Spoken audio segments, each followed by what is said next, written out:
সত্যের সন্ধানে নির্ভীক পি নিউজ টিভি সহি কুরআন শিক্ষা। আসসালামু আলাইকুম রহমতুল্লাহি ওয়া বারাকাতুহু। সম্মানিত ভাই বোন, পি নিউজ টিভির বরকতময় আয়োজন 30 দিন ব্যাপী সহি শুদ্ধভাবে কোরআন শিক্ষা অনুষ্ঠানে আপনাদের সকলকে আন্তরিক মোবারকবাদ জানাচ্ছি। কোরআন মাজিদ সহি শুদ্ধভাবে তেলাওয়াত করা এটা আমাদের সকলের জন্য একান্ত প্রয়োজন। কারণ এই কোরআন মাজিদ যদি শুদ্ধ না হয়, প্রতিদিন আল্লাহ রাব্বুল আলামিনের পক্ষ থেকে মুসলমানদের জন্য যে নামাজ ফরজ করা হয়েছে, ওই নামাজে আমরা কোরআন তেলাওয়াত করি। কোরআন তেলাওয়াত যদি অশুদ্ধ হয়, আমাদের নামাজও অশুদ্ধ হবে। কোরআন তেলাওয়াতের কারণে তাসবিহের বিপরীত পড়ার কারণে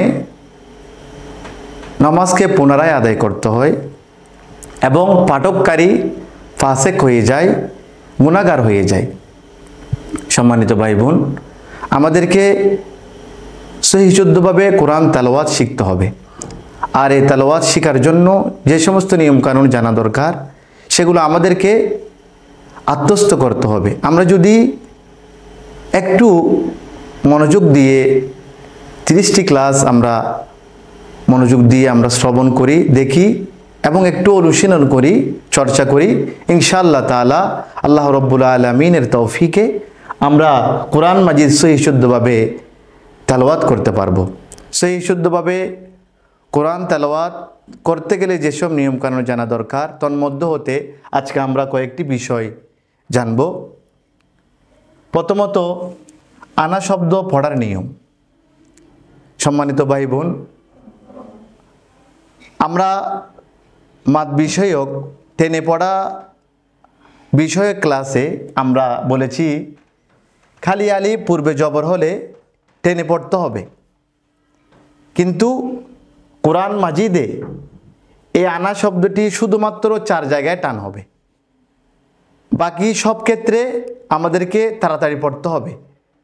খালি আলিফ পূর্বে জবর থাকার পরেও আমাদেরকে এই আনা শব্দের মধ্যে তাড়াতাড়ি করে পড়ে যেতে হবে। অর্থাৎ আমি এখানে লিখেছি আনাবা, আনাবু, আনামিলা, আনাসিয়া।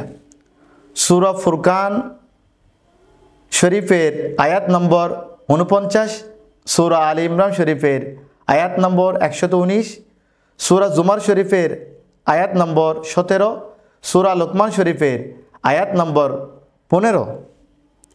এই 4টি জায়গায় ব্যতীত আনা শব্দটি কোরআন মাজিদে যেখানে যেখানে আসবে আমরা সেখানে তাড়াতাড়ি করে পড়ব। শুধুমাত্র এই 4 জায়গায় আমরা টেনে পড়ব। সম্মানিত ভাই বোন, আমরা পূর্বে পড়েছি জবরের বাম পাশে খালি আলিফ থাকলে 1 আলিফ টেনে পড়তে হয়। তবে আনা শব্দটি এই জায়গায় টেনে পড়া যাবে না। যেমন কোরআন মাজিদে আমরা দেখতে পাই ওয়ালা আনা আবিদুম মা আবাদতুম।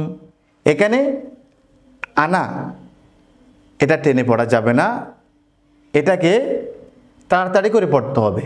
অর্থাৎ সারাংশ হলো আনাবা, আনাবু, আনামিলা, আনাসিয়া। এই 4টি জায়গায় শুধুমাত্র আনা শব্দটি টেনে পড়ব। বাকি যত জায়গায় আনা শব্দটি আসবে আমরা সেখানে মদ না করে, টেনে না পড়ে আমরা তাড়াতাড়ি পড়ে যাব। আল্লাহ রাব্বুল আলামিন সহি শুদ্ধভাবে কোরআন তেলাওয়াত করার আমাদেরকে তৌফিক দান করুন। আগামী ক্লাস দেখার আমন্ত্রণ জানিয়ে শেষ করছি।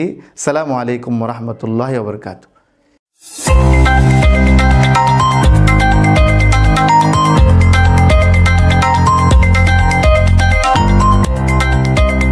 সত্যের সন্ধানে নির্ভীক, পি নিউজ টিভি।